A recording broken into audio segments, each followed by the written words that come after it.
That win in Boston last night was exactly what we needed to get out of this slump.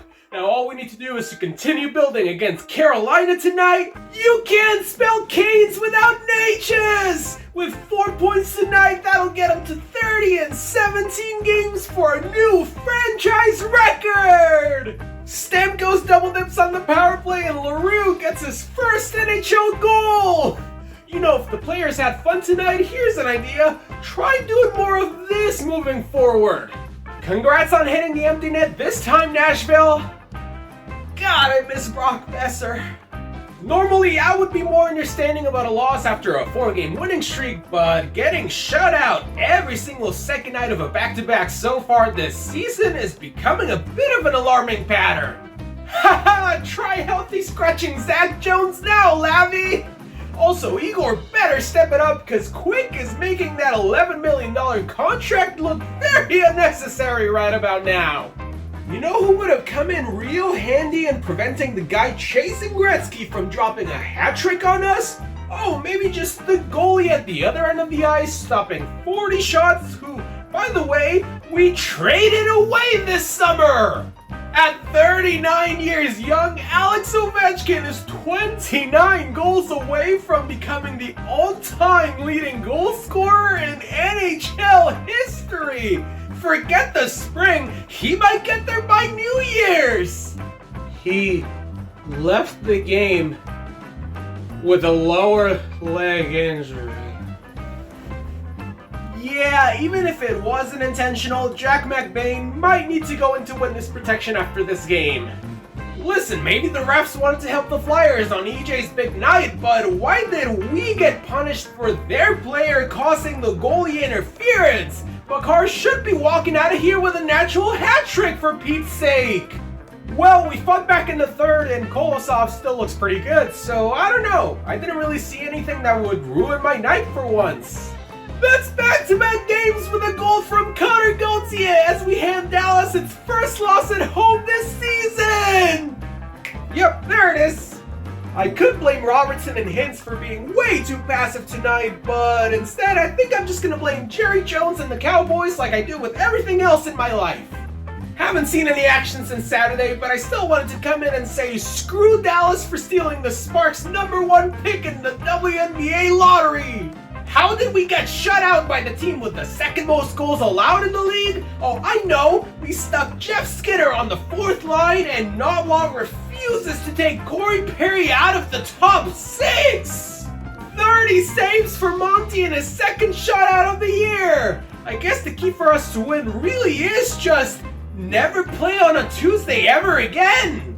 Granny keeps the puck onside for Mac as he enters the offensive zone. Detroit doesn't challenge for some reason, and it's an overtime winner for Macklin Celebrini! We collapsed against Anaheim, got whooped at LA, and then had to force overtime just to lose to the Sharks? I would be shocked to see any other team put up even less of an effort tonight! I am done with this team! Oh my god! All I wanted was to snap the 7 road game losing streak, but I think we wound up straight up breaking the entire Boston Bruins organization! I prayed for this, and it finally happened! Well, that's the second straight coach we let go with a winning record! I'm obviously not absolving Monty of this mess, but Don Sweeney and Cam Neely are just as much, if not more, responsible for this and should be walking out the door along with Jim today! It's actually insane to think 2 years ago he and Lindy were nominated for the Jack Adams! Oh, Montgomery's available? Well, considering the only positive from tonight was getting Robert Thomas back healthy, I wouldn't be opposed to a reunion with old Jimbo. Please, I can't take another game of Drew Bannister. Darn it, no goalie goal from Gus tonight, but Kirill the Thrilled more than made up for it with his 12th multi-point performance in 18 games!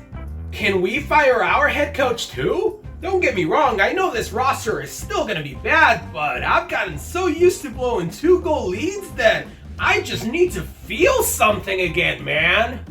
I have no idea what Jari was trying to do 3 feet out of his own net, but I don't care. Point scores twice in his return to complete the comeback! What a filthy dangling opening goal from Bouchard! I mean, his defense is still very sus, but if he, Draisaitl, and McDavid can put up 3 points a night apiece, I think we might just be okay. The cross-check from Norris was annoying enough, but a face-off violation? If the refs are just gonna be handing out 5v3s like that, please let me know so I don't waste my time watching this mess! Damn right, our Ivy League bear knows his angles, and he drew up this one especially for you, Florida! Who's overrated now? Fine, I'll admit, this would be a pretty fun matchup to see in the final. Although we could have totally won tonight if we hadn't hit 1,000,000 posts in the third. If Zibanejad continues to play like that for the remainder of the season, I don't mind watching more of these fun and competitive matches. Honestly, with JT Miller coming off the lineup and the freak storm happening outside right now, I'm just glad we looked more engaged than on Sunday. We are 2-0 in the orange bucket on the road era, and I swear we better make this change permanent moving forward.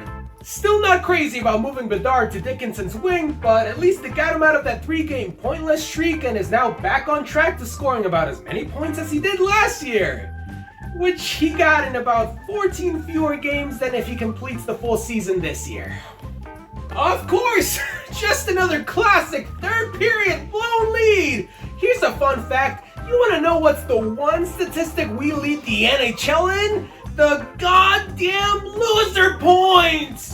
Wolfie gets his 3rd straight win with 1 goal or less allowed, and of course, you already know we had to finish off the shootout with a Kirkland signature goal! Flames rookie goalie is playing insanely well for them, huh? I hate my life.